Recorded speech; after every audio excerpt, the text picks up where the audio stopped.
All right, guys, class is in session. Class is in session. Feel free to interrupt me and ask any question you want in the chat. Today, we are studying Skiter's Abaddon. Abaddon is a hero that I pick if it's a really good draft for it, and it gets me a lot of free wins in ranked games. So let's talk about what makes this a good Abaddon game. Well, look at when he picked it in the draft. Abaddon is a really good pick when the enemy team has big spells. The same thing that's like good against Aegis, because if they use the spell, you can think about Abaddon like having 2 lives, right? And if they use their big spells on your first life, then you get a free second life. You can just kill them all.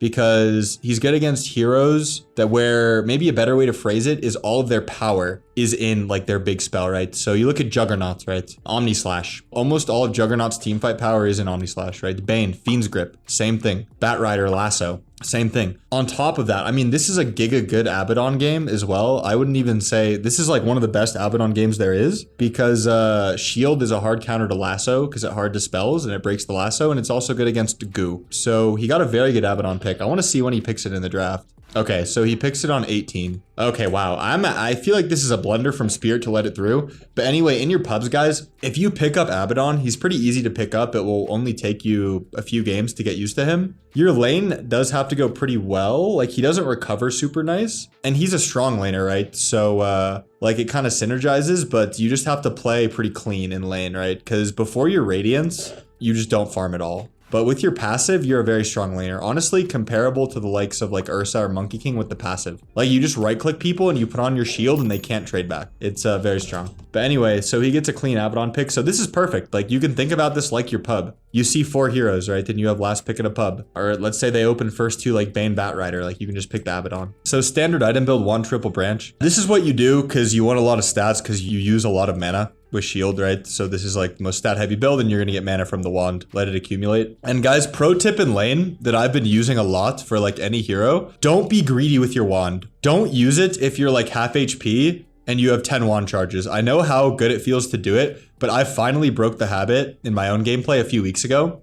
for good. This is a habit that kind of comes and goes with me, but I just stack 20 stick and Lotus, and the enemies get baited so hard.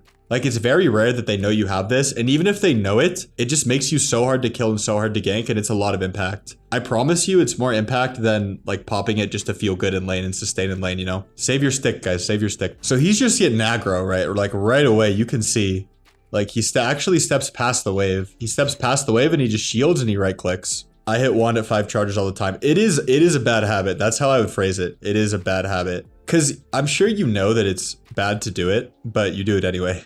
That was me. Because it like feels good in the moment. It's kind of like instant gratification. You also always go null talisman on Abaddon because you use a lot of mana when you spam shield. So it makes sense. Every single game, very necessary. It's interesting that he buys the Quelling Blade though. This is something that I don't do, that I'll probably start doing. Maybe he feels like he needs it against Bristle. Bristle is pretty good at last hitting. A lot of damage and a good animation. So level 2 is a big power spike for Abaddon. And just in general, guys, I made a video. This is one of my first videos, actually.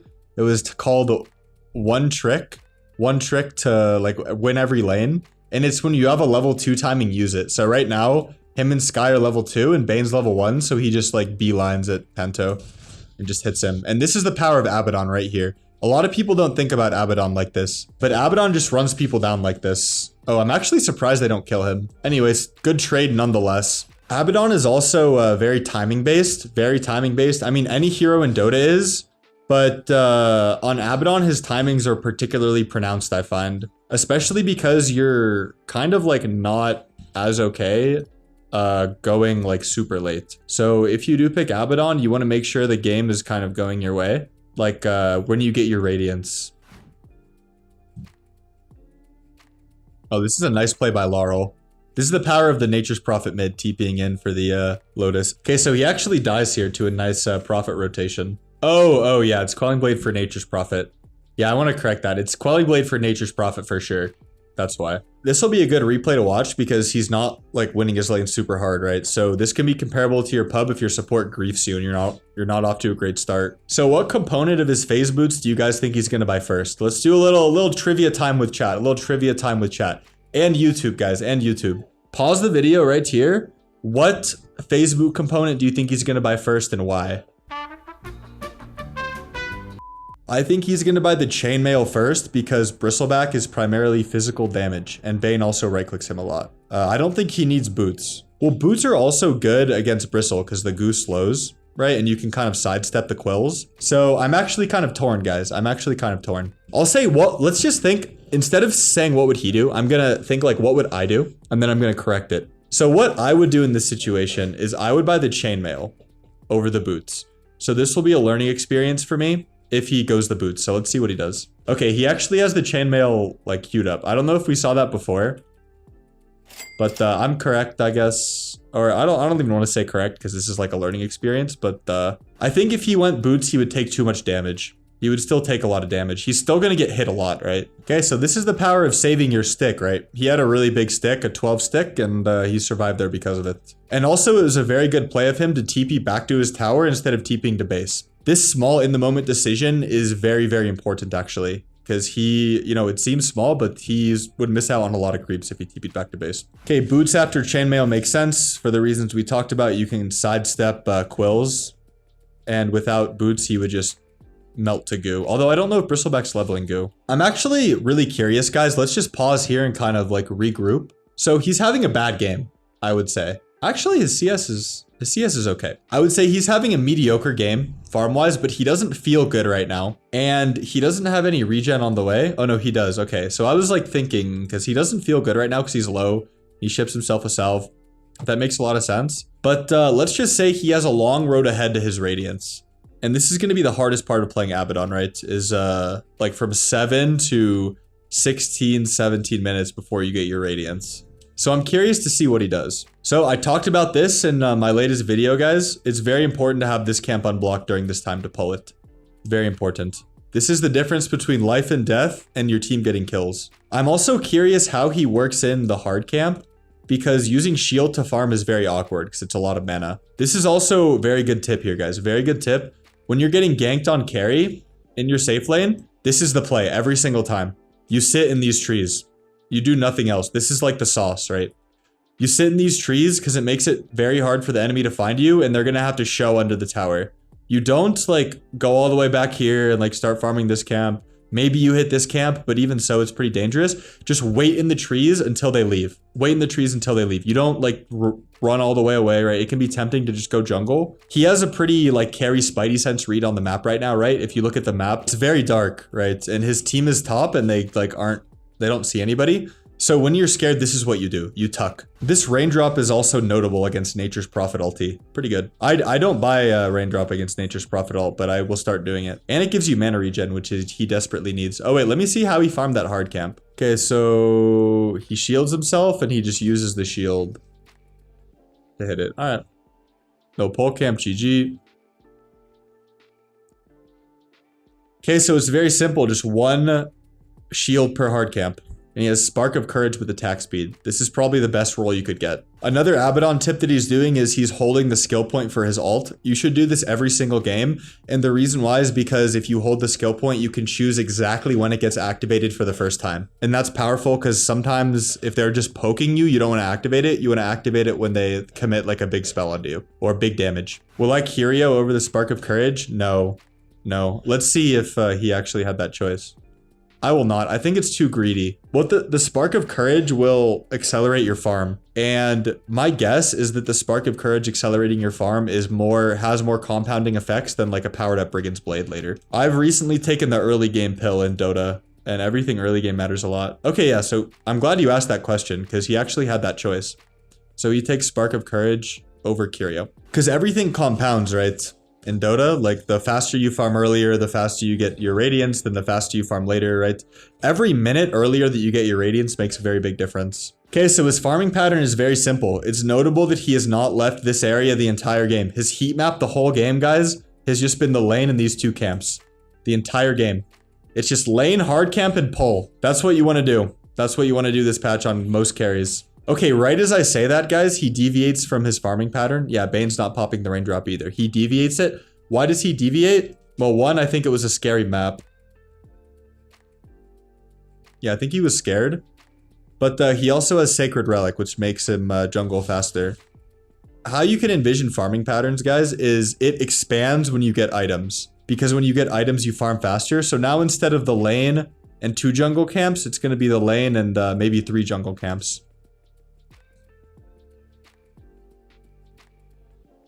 Yep, so he actually made it back in time to get the creeps. Did you like my feet content earlier? That's crazy. Speaking of raid, guys, the single best thing you can do to support me is to download raid with my beginner link. We are on the last day of my short-term trial with GameLeap. And depending on how many of you guys sign up, depends on if they'll sign me for the long term. But why do you care? Why do you care if GameLeap signs me long term? Because if they don't sign me long term, it means that the Dota content goes bye-bye. And I have to go work at McDonald's and put the fries in the bag, unfortunately. And I just can't justify like doing this with my life anymore. And I'm really passionate about Dota, guys. I want to do this for a living. So it really is a win-win if you're watching this right now, if you do the raid tutorial with my link, because it only takes 5 to 10 minutes of your time. That's what people have said from the second you click the link. And it's a win for you because if you're here, hey, I bet you like my content. I bet you get value out of my content. And if you want to support that completely for free, I would literally rather you do this than give me money. Literally rather you do this than give me money. It just takes 5 to 10 minutes. So go do it now. So that's why it's a win for you, right? This is a win-win situation, guys, because you are doing your part to ensure my content stays, the streams, raid, everything. And it's a win for me because I get to make a living doing what I love. Put my friends on. Oh, thank you. Thank you. That means a lot. Nice Chinair. It's hard to pronounce your name. But, and if you want to do this, guys, go do it right now because there's no better time